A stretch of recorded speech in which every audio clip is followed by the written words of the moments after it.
Muy buenas tardes, cuando son ya las 12 del día de este 5 de julio. Les doy la bienvenida aquí al tercer canal, La Voz de los que no tienen voz. Esta entrada al mediodía que tiene varias noticias políticas a cargo precisamente del presidente elegido Gustavo Petro. Bien, estamos para analizar estos diferentes anuncios con nuestro querido amigo analista, ya prácticamente amigo de esta casa, del tercer canal, Mauricio Jaramillo Asir, Mauricio Jaramillo Asir, profesor de la Universidad del Rosario, internacionalista. He invitado también para este momento de la tarde también al médico, periodista, también analista político, Víctor Currea Lugo. Víctor, un abrazo grande, tiempo sin llamarte, pero ya era el momento. Hola, estimado Holman, ¿cómo estamos? Saludos a mi amigo Mauricio y por supuesto saludos a la audiencia. Un Bueno, abrazo, Víctor. Qué bueno verte. gracias, Víctor. Te hemos visto como en tu calidad de profesional de la medicina, como médico, te hemos visto muy activo en el tema hoy, defendiendo el nombramiento de Carolina, nombramiento que a propósito yo también defiendo. Pero en este momento quiero entrar contigo, Víctor, para el anuncio que hizo. Primero escuchemos a Gustavo Petro sobre el tema de la frontera con Venezuela. Esto tiene que ver también con el tema ELN, ¿no es cierto? Pero lo que dice frente a las bandas criminales que operan en el sector de la frontera. Escuchemos. La conversación fue directamente con el presidente de Venezuela. ¿Y se habló del tema de la presencia de grupos al margen de la ley al otro lado de la frontera? No hablamos de temas específicos, pero digamos hay unos temas prioritarios. Abrir el comercio en la frontera, recuperar la frontera para los dos estados, al lado y lado, lo cual implica correr, arrinconar, desalojar a los grupos armados que hoy están al lado y lado de la frontera, de carácter ilegal, con todas las siglas que tienen, que son múltiples además, y son de multicrimen. No es solo un tipo de delito. Cada organización de esas se ha apoderado de una multiplicidad de delitos que ejercen cotidianamente en la frontera. Y ese es el segundo objetivo. El tercero tiene que ver con monómeros. Monómeros es importante por una razón. Aún no tengo el informe del empalme, digamos, no puedo hablar concretamente, pero Monómeros es la empresa que hacía en Colombia la mayor parte de los fertilizantes para la agricultura, que ahora estamos importando a unos precios 3 veces mayores que los precios que existían al comienzo de la crisis. Y eso ha producido el crecimiento de todos los precios de alimentos. Es uno de los grandes factores de la inflación alimentaria, del precio de los alimentos en Colombia y por tanto del crecimiento del hambre. Y lo que quiero saber es si esa empresa aún puede recuperar su antigua función. Y hay que mirarla tecnológica, financieramente, pero si pudiéramos reconstruir la producción subsidiada de fertilizantes, y subrayo la palabra subsidiada, en Colombia para la agricultura colombiana, creo que estaremos solucionando un tema mayúsculo en este momento que no da espera, que es el hambre.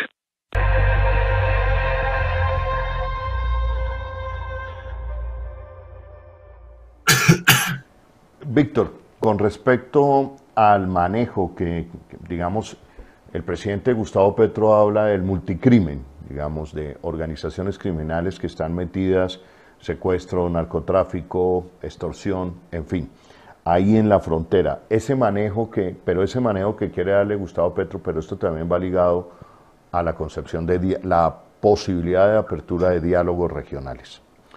Frente a este aspecto, Víctor, tú que conoces esa frontera. ahí hay varios elementos. El primero es retomar eso que dijo Arturo Uslar Pietri hace muchos años, cuando caracterizó la frontera colombo-venezolana como el tercer país. Es decir, no es una frontera como una línea que separa, ¿no? Ahí hay un tercer país, ahí hay familias binacionales, hay una economía de fronteras, hay un intercambio, hay producción, hay distribución, todo lo que uno quiera, hay formas de poder, formas de autoridad, todo lo que uno quiera. Es decir, hay un tercer país que no ha mirado históricamente ni Bogotá, ni tampoco lo ha mirado Caracas. Entonces, en ese sentido, lo que hay que hacer es reconocer esa complejidad de la frontera como tal, y es cómo se acerca Bogotá a ese tercer país. No solamente con el combate a la delincuencia que hay allí, sino con todo lo que tiene que ver con el mercado, con la producción, con el reconocimiento incluso de ciudadanía en la práctica a las personas que allí habitan.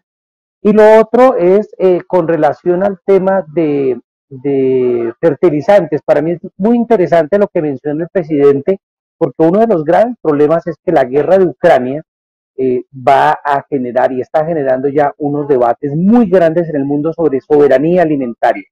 El hambre que se viene no es poca cosa, todos los estudios internacionales lo muestran, y Colombia tiene que mirar la soberanía alimentaria como un problema estratégico, y por eso el problema no es solo fertilizantes, es producción nacional.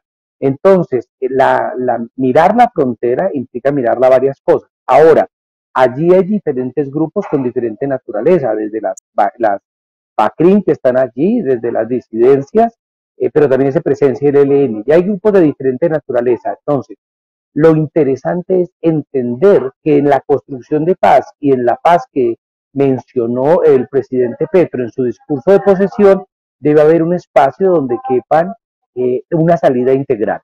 Creer que la frontera se resuelve solo con bala, o solo con acuerdos legales, o solo con negociaciones con Venezuela es torpe. Hay que sumar todas esas estrategias para dar una salida integral, pero sobre todo reconocer el histórico abandono de las comunidades en esas regiones fronterizas.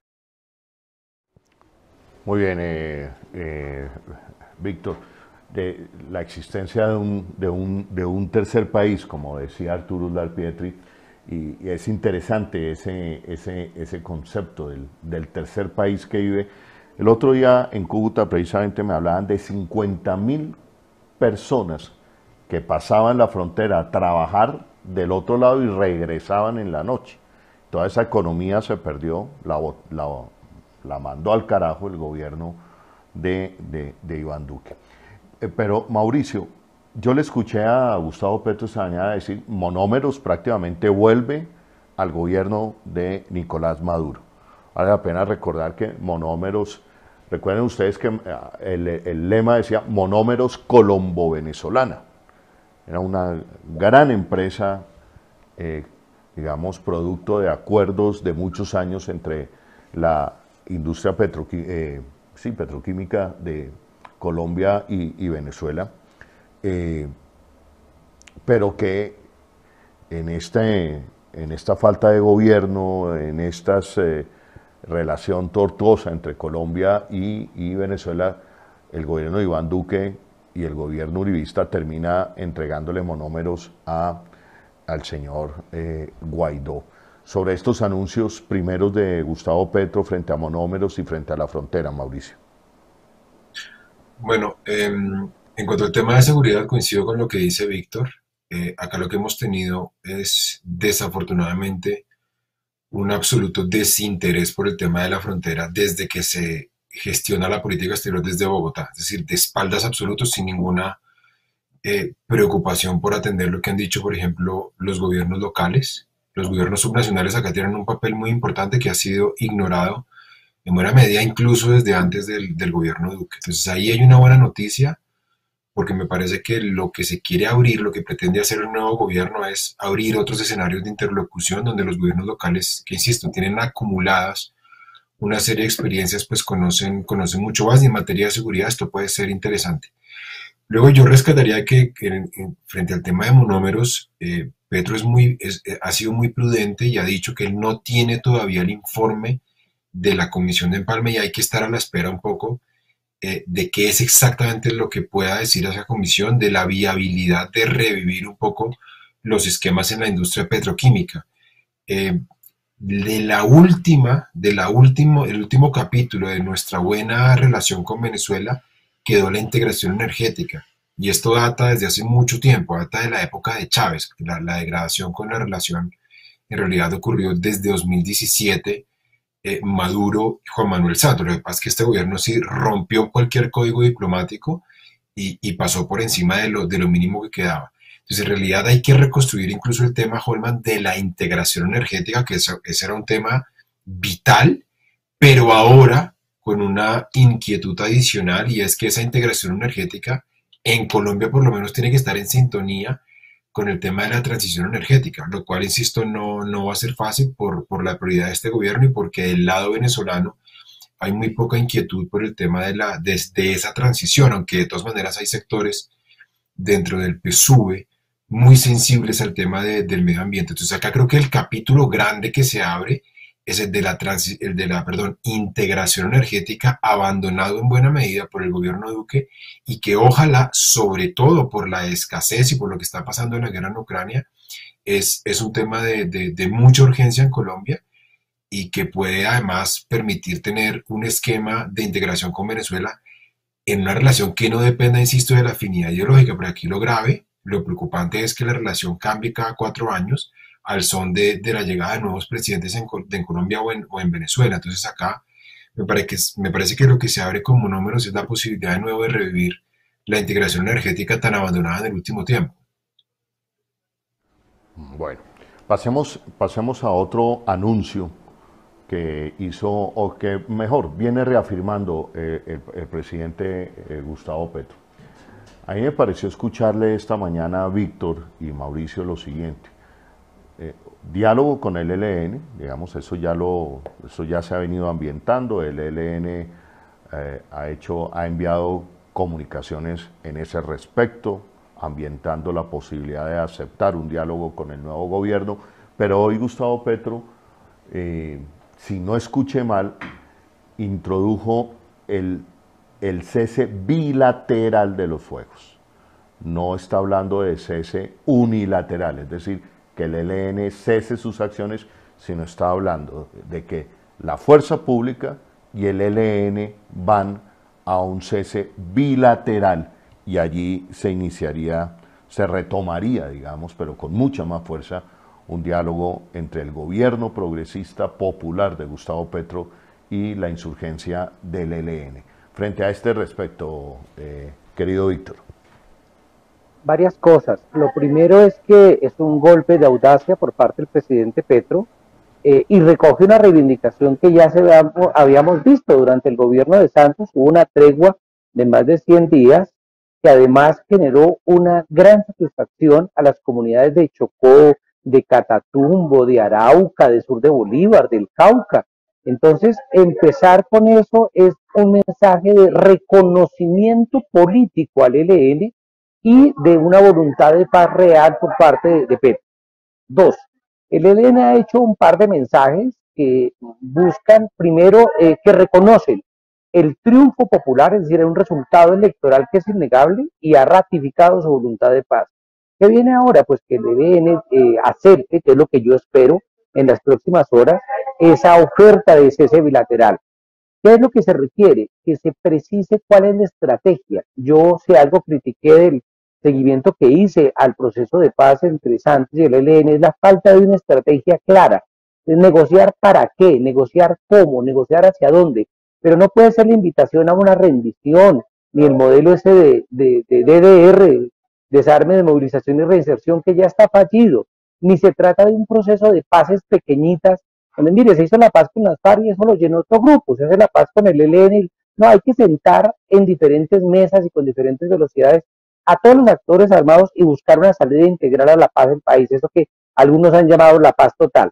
Entonces, en ese orden de ideas, yo creo que el ELN ahora tiene el balón en su cancha. Ojalá, y de lo más seguro es que va a decir que sí, que revisemos estos 5 años de negociación, o 6 años, lo bueno, lo malo y lo feo, saquemos cuentas y podamos entonces, sobre esa experiencia que se tuvo con el presidente Santos, plantear algunas cosas. Dentro de lo que destaco, uno, en la paz, el ejercicio de un cese bilateral. Dos, recuperar la agenda de negociación. Tres, ojalá el gobierno del presidente Petro se disculpe, haga un acto de desagravio con Cuba, que tanto nos ha ayudado por la paz y que Duque metió en la lista de países que apoyan el terrorismo. El rehacer relaciones con Venezuela nos permite la reactivación de los protocolos a los que se ha permitido el Estado colombiano. Y lo más importante, el presidente Petro insiste en unos diálogos regionales y nacionales. Bueno, eso es lo que ha pedido el ELN. Hay una coincidencia de agendas donde no es el ELN el que va a decidir qué se hace, ni tampoco el gobierno, es donde se le va a consultar al país. Esa consulta abierta, democrática, vinculante, ese ejercicio de democracia que tanta falta le hace a este país, sin que hayan muertos, sin que haya guerra de por medio, me parece que es la alternativa más grande. Así que yo espero que el ELN entienda el mensaje, que el presidente Petro entienda y ratifique la naturaleza política del ELN y a partir de allí puedan haber canales de comunicación. Me alegra mucho que no se repitan viejos modelos de paz, que nos inventemos una paz, como me decía un líder, si nos inventamos una guerra de esta manera, pues podemos inventarnos la paz que querramos. El debate no puede ser de cuándo entregan las armas, con la plata del narcotráfico disponible, eso, armas es lo que pueden comprar en un par de días, ese no es el debate. El debate central es cómo sacamos la violencia de la política y cómo construimos un país entre todas las personas. Entonces, cosas como los diálogos regionales, el reconocimiento a las tareas de Cuba, la activación de los protocolos, me hace ser profundamente optimista hoy en que avancemos hacia una paz vía diálogo nacional como escenario fundamental. La misma pregunta, Mauricio, es decir, escuchamos esta mañana, Víctor lo califica de una apuesta osada por parte del presidente Gustavo Petro, además de lo que venimos, de la aridez total en la posibilidad del diálogo con el ELN, además con mandando a los amigos de la paz de Colombia, a quienes llegaron a ayudarnos a hacer la paz con las FARC, que también querían ayudar con la paz del ELN, de darles trato de delincuentes, me refiero al gobierno cubano. En eso estoy de acuerdo con Víctor, un acto de desagravio por parte del gobierno progresista de Gustavo Petro al gobierno cubano sería lo mínimo para volver a arrancar, digamos, por buen camino este tema de los diálogos con el ELN. Gustavo Petro anuncia cese bilateral de fuegos como un cese y se espera la respuesta del ELN. Mauricio, adelante. Sí, yo estoy de acuerdo con Víctor, añadiría un par de cosas. Lo primero es, la derecha nunca ha tenido agenda de paz, porque siempre ha presumido un poco la rendición total antes de negociar. Uribe lo hizo en su primer mandato. Lo primero que hizo Uribe fue llamar al entonces secretario general de Naciones Unidas, Kofi Annan, a decirle que si podía ser mediador. Kofi Annan aceptó los buenos oficios y básicamente lo que le proponía Uribe a las FARC era que se rindieran y ahí se empezaron a negociar, y obviamente pues eso no tenía ni pies ni cabeza, y con el ELN ahora se abandonó por completo lo que se había avanzado en Ecuador, con dos agravantes. El primero es el maltrato al gobierno cubano del que habla Víctor.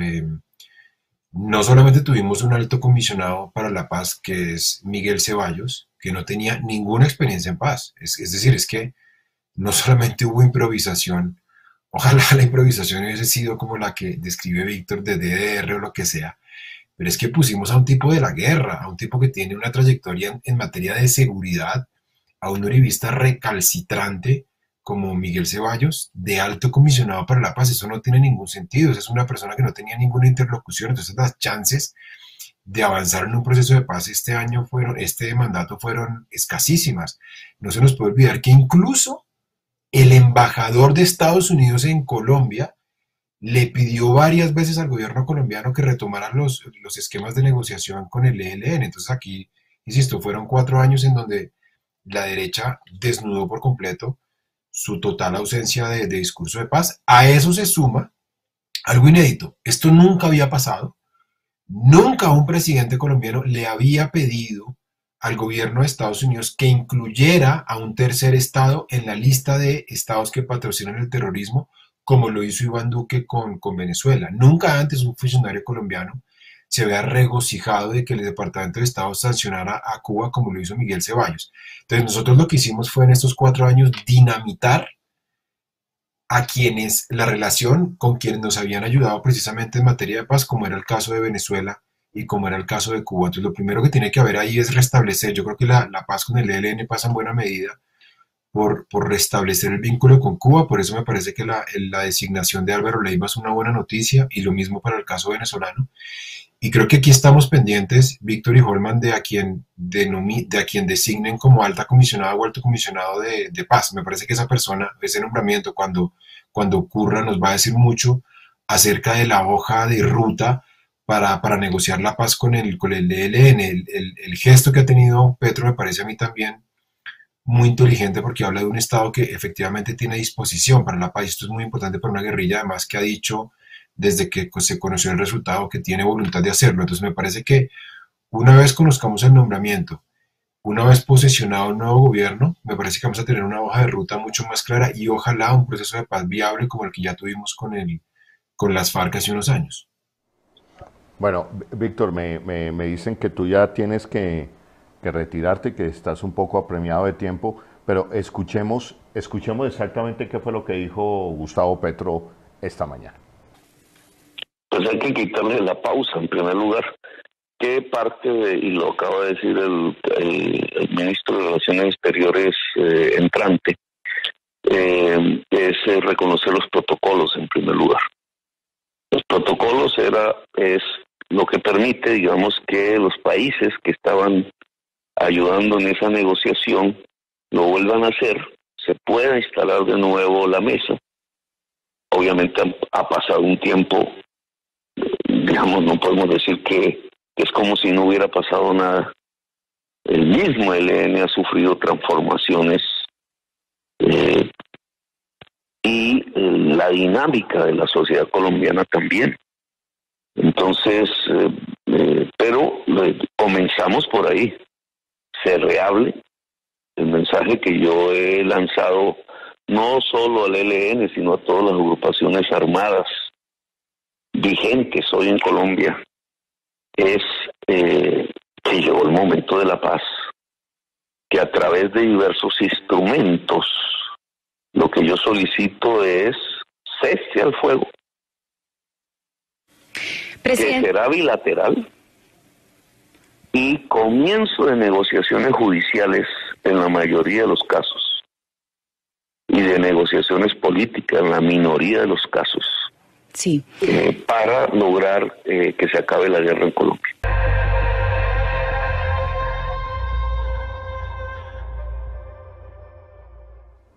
Entonces ahí estamos confirmando lo que había preguntado. Cese al fuego, que será bilateral. Y aquí viene la pregunta, ¿y negociaciones judiciales? ¿A qué se refiere el presidente Gustavo Petro con esto? ¿Penas? En fin. Yo lo que observo es que hay naturalezas diferentes de los actores que requieren fórmulas diferenciadas.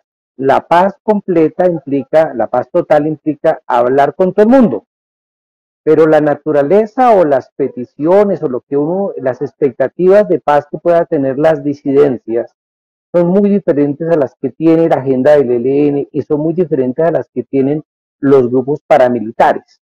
Entonces, hay algunos grupos que tienen una agenda mucho más política, digámoslo así, sobre la cual se pueden hacer acercamientos y la discusión política de buscar unas reformas hacia la paz. Hay otros grupos como los paramilitares que lo que están pidiendo es un acercamiento en términos de ajustes, digamos, a modelos judiciales que permitan su incorporación a la vida civil, independientemente del nombre que les demos y independientemente de la velocidad y por supuesto en diferentes mesas, pero una tarea que tiene el gobierno sí es adelantar contactos, negociaciones, vínculos que le permita interactuar con todos los actores armados, como bien lo dice el presidente Petro, en la búsqueda de una paz total. Y esa paz total implica pues diferentes necesidades jurídicas, políticas, sociales y de agenda. Entonces, el gran reto que tiene el nuevo comisionado o comisionada de paz que yo creo que el nombre más justo, siguiendo lo que ha anunciado el presidente Petro, es el nuevo, ¿cómo se diría? El nuevo ministro o ministra de paz, es crear diferentes enlaces para que eso sea posible. Mauricio, ¿cómo se imagina usted? Y también le preguntaría a Víctor, pero voy con Mauricio. Ahora, la sensación que uno empieza a tener es que aquí vamos hacia una paz más grande. Es decir, que aquí estamos, se están dando los pasos para dejar ese esquema de negociación que solamente terminaba en el desarme, que a mi modo de ver fue lo que pasó con las FARC. Las FARC, vimos, fue un proceso de entrega de armas, pero ni una sola reforma social después de tantos muertos en la guerra con las FARC. Y al mismo tiempo, se posicionó, mientras nosotros veíamos al secretariado de las FARC admitiendo los errores del secuestro, por un lapso de unas horas veíamos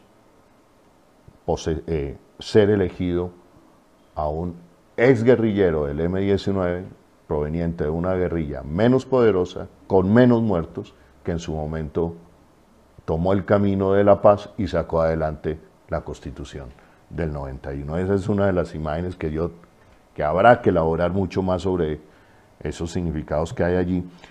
Pero la pregunta, Mauricio, yo siento que estamos hablando aquí de una paz más grande. Yo siempre creí que Santos podría pasar a la historia como el gran reformista del país, también aprovechando ese proceso con las FARC. Creo que no lo fue, y creo que el gran reformista puede ser Gustavo Petro. ¿Tú qué piensas al respecto, Mauricio? Es un poco la promesa, él lo ha dicho cada vez que se le preguntó por la paz, hablaba de una paz incompleta, sobre todo refiriéndose a la Constitución del 91. Acá lo dijimos muchas veces cuando se hablaba de que supuestamente Petro iba a acabar con la Constitución, y uno puede criticar a Petro por muchas cosas, pero si hay un candidata que defendió el 91 fue precisamente Petro. Petro insistió todo el tiempo en todos los debates que quedó una promesa incompleta. No se nos olvide que el 91 fue no solamente la séptima papeleta, sino que además concretó un proceso de desmovilización. Ese proceso de desmovilización, esa paz, me parece a mí, a entender del nuevo gobierno, quedó incompleta, y ahora mucho más incompleta porque, insisto, en el posconflicto de la Habana lo que hemos visto es un empoderamiento de grupos paramilitares, especialmente en estos 4 años de Iván Duque.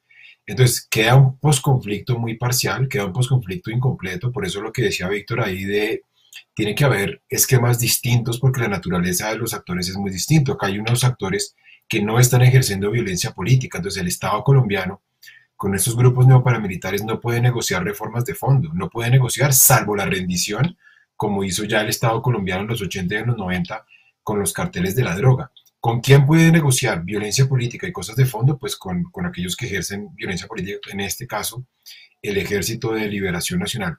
En eso, también como lo mencionaba Víctor, va a ser muy importante el nuevo Ministerio de Paz, porque ahí lo que viene no solamente es la firma de la paz, sino un proceso de reconciliación que va a ser muy duro, y de reformas sociales, porque no se nos olvide que hay una derecha recalcitrante, muy reacia a los cambios, reaccionaria, que no va a aceptar muchas de las cosas que seguramente se están pidiendo desde los territorios, especialmente aquellos más sensibles por la guerra. No se nos puede olvidar que en Colombia empieza a haber un mapa electoral que calca no solamente la violencia, sino aquellas zonas donde hay más necesidades básicas insatisfechas. Entonces, esa tensión la vamos a vivir, pero me parece que es el momento para entablar esas reformas, y que Colombia definitivamente empiece a cerrar esos pasivos sociales que los gobiernos han venido aplazando indefinidamente. Bueno, Mauricio, ya es la 1 de la tarde. Muchísimas gracias, como siempre, Mauricio, por darnos tu tiempo y tu participación aquí en el Tercer Canal. Gracias, Holman. Un abrazo, y un abrazo para mi hermano Víctor. Cuídense. Gracias. Chao. Bueno, Víctor, antes de despedirte, sé que estás un poco de afán. El tema Carolina Corcho, explícales, porque lo que está haciendo el Tercer Canal, y lo decimos aquí de frente, el Tercer Canal asumió, es un medio progresista que va a defender el proyecto progresista y que, siendo gobierno Gustavo Petro, pues se va a dedicar a hacer pedagogía frente a la cantidad de fake news y capacidad de distorsionar cada cosa que dice Gustavo Petro de algunos medios de comunicación. La importancia de Carolina Corcho y la defensa de Carolina Corcho como ministra de Salud, querido Víctor. No es Carolina. Carolina es la representante de un equipo de personas, de decenas de personas que conocen de salud pública, que conocen de asistencia médica, que conocen de economía de la salud, que conocen de gestión y de administración pública, que se han juntado en elaborar una propuesta de transformación del sistema de salud en Colombia. 2. Carolina como persona es una mujer que es médica y es psiquiatra, que conoce de primera mano las limitaciones para brindar un servicio humano en términos de salud. Y como estudiante, su maestría en ciencia política, entiende muchísimas cosas. Pero además de eso, Carolina es parte de la Comisión Constitucional de Seguimiento a la sentencia que habla del derecho a la salud de la Corte Constitucional y fue la persona que encarnó la lucha porque los especialistas en Colombia no tuvieran que pagar, sino les pagaran. Eso no es cualquier cosa, tiene muchas otras cosas de su palmarés. Por supuesto que genera reticencias. A mí me duele que han salido algunas personas a hablar mal de ella sin tener ni idea de la ley 100, sin tener ni idea de la salud. Nadie está proponiendo regresar, como se acusa injustamente, a los seguros sociales. No, aquí es para echar para adelante. Pero quiero decirle al país algunas cosas. Primero, el único país en el mundo donde hay EPS es Colombia. Bueno, las ISAPRE de Chile y las fundaciones en España, y pare de contar. Pero el mundo ha existido sin EPS. Aquí había un modelo de salud sin EPS antes. Segundo, las EPS no son aseguradoras, son intermediarias que se quedan con la platica de la gente. Tercero, el modelo que se plantea es un modelo donde los hospitales no se quiebren. Cuarto, una de las tareas que tiene que asumir la ministra de Salud es el problema de la estabilidad laboral de los trabajadores. ¿Cómo es posible que murieron médicos y enfermeros y enfermeras en la pandemia a los que le dieran 6, 8 meses de salario? Entonces, resulta que aquí le dicen a uno, es que no hay plata. Plata hay, no nos digamos mentiras. Plata hay y plata hay mucha. Lo que pasa es que está mal administrada. Los que creen que no hay necesidad de hacer una reforma en la salud, los invito a que traten de sacar la fila con un especialista, o que tengan que sufrir el paseo de la muerte en urgencias, o que vean lo que le pagan al personal de la salud, o las demoras para que les den un ibuprofeno, y después hablamos. Me parece que no es sobre la calumnia, sobre la improvisación, ni sobre la ignorancia, mucho menos sobre la desinformación, que se puede plantear una política de salud. A Petro lo elegimos, los que votamos por él, para que hiciera cambios. Así que su deber es producir cambios. Y Carolina Corcho encarna esos cambios. Ahora, si los cambios no le molestan a alguien, pues significa que no fueron cambios. Por supuesto que hay gente molesta, especialmente los dueños de las EPS. Bueno, querido Víctor, pues me place nuevamente volverte a tener aquí en el tercer canal. Yo creo que va a ser frecuente que te vamos a estar invitando. Esperamos que cuentes con el tiempo. La única manera de recompensa es invitar un almuerzo o invitar un tinto de vez en cuando, querido Víctor. Pues estamos pendientes como de 3 tintos. Un abrazo y un abrazo para la audiencia. Bueno, un abrazo, Víctor. Ok.